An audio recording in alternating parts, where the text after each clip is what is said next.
Book recommendation for today's video. At ang ating book recommendation ay ang Sugbo Chronicles Book 1.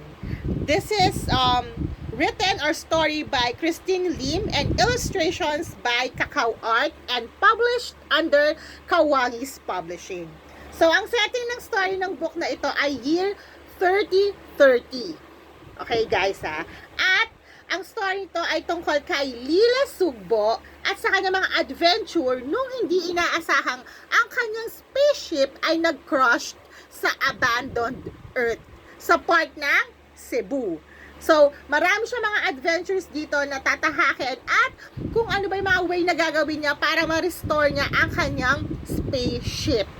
So, spaceship. So, napakaganda ng story nito guys. At ang story nito ay hindi lang pang bata, kundi pang adult din. Lalo na yung mga mahilig sa illustrated book or comic book na katulad ko. So, magandang basahin to guys. Kasi tingnan nyo yung illustration nyo. Super ganda. Super pulido.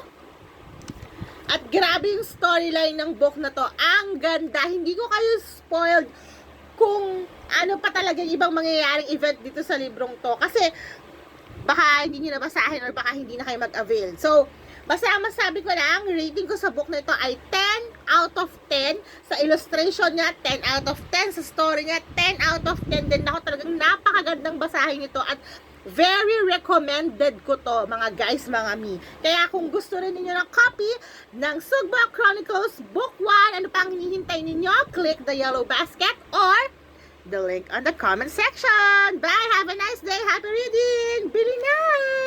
Naku, maganda rin tong pang-gift ngayon darating na Kapaskuhan sa inyong mga inaanak, mga anak at mga chikiting at sa mga young at heart.